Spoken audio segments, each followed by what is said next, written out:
Doom, doom, doom, doom. Doom, doom, doom, doom. Developer interviews.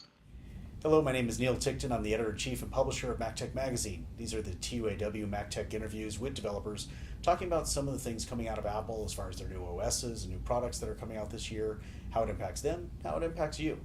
Sitting with us now is Kyle Richter. He's the co-founder of Empirical Development. Thanks for joining us here and coming and talking to us today. I appreciate it. Thanks for having me, Neil.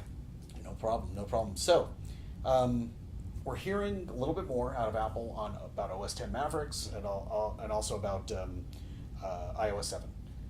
From what we've heard so far, we're going to hear more and more as the year goes on. What's your favorite features? What are you most excited about, or is it on the hardware side? What do you like most? So what we're seeing is a continuing integration of the OS 10 side of things with the iOS side, the integration of push notifications from your iOS device onto your Mac, and I think that's really exciting that these devices are coming more intertwined to us. And what they didn't talk about too much that I'm most excited about, because I'm really passionate about the Game Center, Game Kit side of the world. And when they do the keynote, they have the additional 1,500 APIs with the slides up. They talk about several new Game Center functionality in there, which is really exciting that Apple continues to focus on the technology and push it. Sure, which is cool. So, really, for you, it's all about the gaming side of things. How is it going to make a gaming experience a better experience overall? Well, what gaming is becoming now is it's becoming a social affair. You don't just game by yourself; you game with your friends, and the Game Center technology allows you to leverage that and invite people who may not have downloaded the game yet into a game. It's really the only way still, even with iOS 7, that you can have somebody receive a push notification that says download and purchase this game right now. Right. It's a very powerful marketing tool. Right. It's almost download and purchase this game right now, you moron, right? Yeah, Get it done. your friend You must do this right now. Yeah. Your friend wants to play with you right now. So tell us a little bit about what Empirical Development does. So we're a software for hire shop, and we write products for mostly Fortune 500 companies, including some games, but a lot of enterprise apps for things like Associate Press and Rhapsody. Great. And how many apps do you have on the market at this point? So under our own brand, we have 4 apps on the market. We've shipped about 800 apps for clients over the last 6 years. Wow, it's crazy. It's kind of crazy. So as you start to see, we talked a little bit about the gaming stuff here, but as you start to see some of the details from Apple, we're going to hear more and more about iOS 7 and Maverick as time goes on here. But what are you seeing? What are you most excited about? What are you most dreading from a developer point of view in doing it? And how do you think it'll impact your products? From a developer point of view, I think what everybody's talking about is the new interface. And as a developer, that's very impactful for us because a lot of the interfaces that we've designed over the years have been custom done.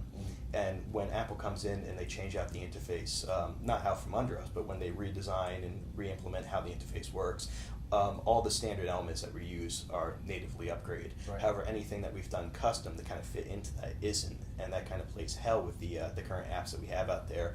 And the big focus is seeing what we currently have in the market and what we need to do to match Apple's new look and feel that they're kind of leading the charge. So basically, that's a revenue spike for you because you're now going to need to charge for everybody having a new Yeah, version of stuff. definitely there's a lot of revenue in it, but at the same time, we're concerned for our clients who were coming in as startups sometimes and very budget conscious, and now we may have to go back to them and say, your app is going to have problems in the fall, and suddenly we have to go in and fix a bunch of stuff. Yeah, absolutely. So, are there?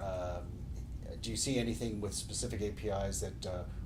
We talked a little bit about the gaming and control center already, but is there anything that really kind of turns your crank as far as that you're going, oh, that is just so cool, I want to do that? Well, in addition to the Game Center, what was really interesting is they're working on this new game controller API, which unifies the input for third-party controllers like game sticks or input pads, which Apple hasn't really gotten behind before, and it's kind of been a whole mess of third-party, how do these integrate, and every game handles them differently, and if you have one that has to be compatible with the game, the way that they're approaching it now is if they have a unified API, it doesn't matter what controller you have if your game supports it, which is really interesting because, a couple of years ago, Apple wasn't really too behind gaming.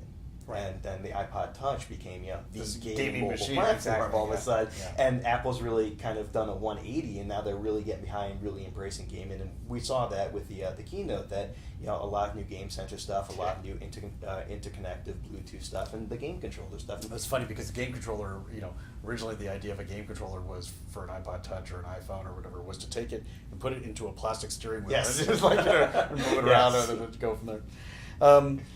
That's really cool. So I'm glad that that's going to provide some opportunities for you to do some neat stuff. And so, Kyle, thank you for coming and joining us in here and telling us a little bit about what you guys are doing and where you're headed.